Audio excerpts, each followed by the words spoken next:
just, man, those 76ers, they just could not hang with the Heat last night. They go down 129-101. Embiid had 21 points and only 6 rebounds, 2 assists. A blowout loss at home in Philly. Shannonn, do you think this will cost Embiid that MVP award? No, it just goes to show you every team that's won the championship has had a game like this at some point in time during the season, Skip. I mean, you go back, I'm sure there were games that Jordan them lost. Even in Jordan at his apex, lost by 20. And this was just one of those games. We saw, a week ago, Milwaukee got beat by 40. 41. And we saw Boston. Boston that got beat a couple of times this year by 20, 30 points. It just happens. No, Joel Embiid, based on the last month of the season, overtook Nikola Jokic and Skip, it's just basically been a two-man race. How Giannis is having a better year than he had in his MVP season, and they got the best record in all the NBA, and he just flying up under the radar. Ain't nobody even talking about Giannis. But Joel Embiid is 33.1, 55% shooting, 10 rebounds, 4 assists. He's the MVP, Skip. I mean, give him the award. Giannis, 31 points, 55% shooting, 9.5 rebounds, almost 6 assists. Sixers are locked into the 3rd seed to get the first-round matchup against the Brooklyn Nets. No, this did nothing because he had already won the award the night before. They just didn't bring him the trophy. 2 nights ago. Yeah. He already had won the award. They just didn't deliver him his trophy yet. Oh, I thought you were going to make a case that this tarnished or weakened. No. Because every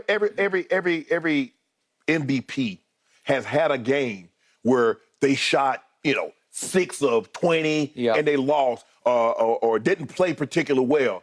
Nah, it's a accumulation of all the games in the regular season. And I don't believe one game can tarnish an MVP season. Joel Embiid deserves to win this award based solely. Because it was always like it was him and Jokic and Giannis, basically from start to tip. Jason Tatum worked his way up in there also. But it's Joel Embiid's award. And it would be a travesty if he didn't get this award. Really? Travesty. Okay. Yeah. So I did first guess this. I started telling you back 1st of January. He is the MVP. I think he's making a case he's the best player on the planet. We're going to get deeper into this a little later in the show. Right. But as for last night, this was totally predictable to me. I did not love it for Philly's sake. I picked Philly before the year started to win the East, and I don't love these things happening, but they, to your point, do happen. Mm-hmm. This was wrong place, wrong time, because Miami had everything to play for. They are desperately fighting for their playoff lives as opposed to their play-in life. Right. That they don't want to have to suffer, just like LeBron is trying not to have to suffer, having to play a couple of extra do-or-die games, maybe just one, but could be 2. So Joel comes out last night and only plays 30 minutes because he doesn't play a second in the 4th quarter, and he makes 9 of 13 shots. Well, you can't fault that. That's pretty great, right? And he does score 21 in 3 quarters. You can't really fault that. He's averaging up around 33. 33 points a game. Okay, so would he, could he have scored 12 in the 4th quarter? Well, sure he could. Right. So the point is, when you make 9 of 13, it's not like you had an off night or a terrible night. It wasn't that bad. Tyrese Maxey, who is the spark plug of this team, did not play in this game because they're starting to rest up and try to heal up everybody for the playoff run. Mm-hmm.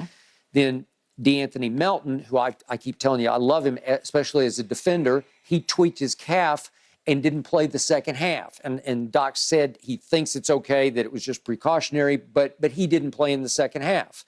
And then when Joel doesn't play in the 4th quarter, this is going to happen because Miami shot the lights out. Miami very quietly over the last 10 games has been leading the league in 3-point shooting. I don't know what's happened. They have taken off. Remember, a year ago right now, were they not a force in the East? Yep.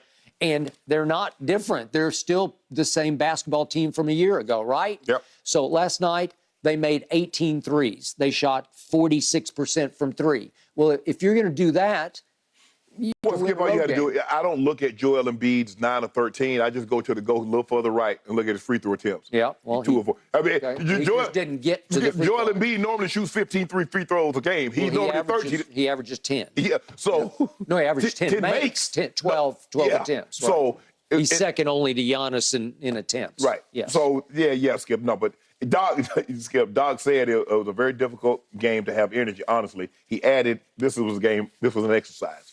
Yeah, He's an exercise. It's like a preseason game. Right. Yeah. He probably thought after what Joel Embiid had done a couple of nights ago, he probably should have just, hey, guys, sit this one out. Okay. Well, and even though they were out there, they weren't really out there. No. Because nobody took it that seriously. Now, again, in the big picture, I covered like every game of the 98 Bulls. I'd have to go back and check it. I just don't remember them getting embarrassed by anybody.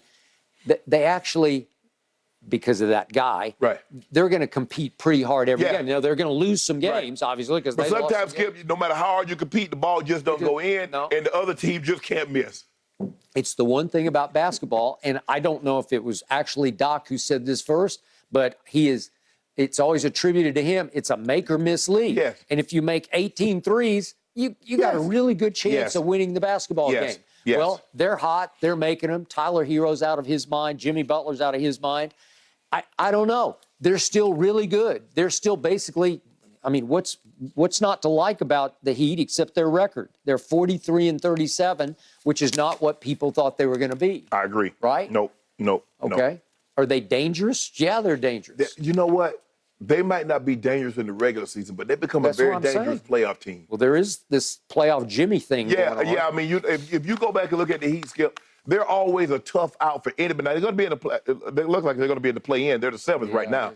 But, man. They need help. Yeah. But they need to win out, so they needed to win this game to even give themselves a prayer of getting in. Yeah. But it looks like they're going to have to do what your team's doing. They're going to have to beat they're going to be the 7, and they're going to have to beat the 8 or have a second shot at beating the winner of 9-10. Right, because right now 8 is Atlanta. Yeah. Okay. And 9-10 is Toronto and Chicago. Okay. They can beat Atlanta in a playoff. Are you serious? Do you remember what Miami did to Atlanta last year? Yeah, he was just cold as ice. And DeJounte Murray? Mm-hmm. Well, he's the best player on the team. No, he is. Come on. There you go. He is seriously the best player on the team. Every once in a while, Acapella show up. Clint Capella show up. Acapella? Yeah. He kind of plays acapella. Yeah, because sometimes I think he's just out there by sometimes I think he out there by himself. Like, what the hell you doing, bro? That's true. Well, here we go. You don't worry about that. All I know is your team lost by 30. With the MVP. But, boy, let that have been LeBron James or Steph Curry. So that's where we're going. Ooh, boy, if that had been little Steph. I would have said nothing. You'd have dropped Steph out of the top 20 of historically great player. You already tried to get him out the top 10. Well, all I know is he is definitely not in my top 10. Oh, he in the top 10. Yeah, especially after this year. How could you, seriously, how could you have Stephen Curry on your team and lose 30 times on the road? I know he hadn't played all those games. He missed a bunch of games. Okay. But they was losing when he was in there. Skip, he's averaging 30 points, and he's on a 50, 40, 90 pace. 50% from the floor, 44% from the 3, and 91% from the free throw line. And his team is barely clinging for dear life to the 6th seed. The 6th seed. You got to admit, he's the greatest 6'3" ball player ever. The man's 6'3". Okay. I just question his clutchness because he's never been great in the fourth quarter, and he's had a whole bunch of disappearing acts in the fourth quarter this year. I ain't gonna let you be blasphemous up here with Steph Curry. Steph Curry is a top 10 player. No, he is not a top 10 player. Some people are saying he's better than Magic or. They going too far. That's crossing the Rubicon. You know that. Yes, but I can't go that far now. Okay. I can't go that far. But he's top 10. Okay. Magic top 5. Okay. Well, let's see how he does. He's going to be the 6th seed, so let's see. They got Sacramento. They got Sacramento. That'll be interesting. Okay. Well, they should beat Sacramento. It's going to be a bunch of points scored in the series. Here we go. Let's see if they can flip the switch at the right time, gentlemen. The Heat, meanwhile, they're on a back-to-back. They play the Wizards this evening. All right, sticking with the association when we come back, guys. The Suns' victory last night, did it make them look more or less like a title contender? That's next.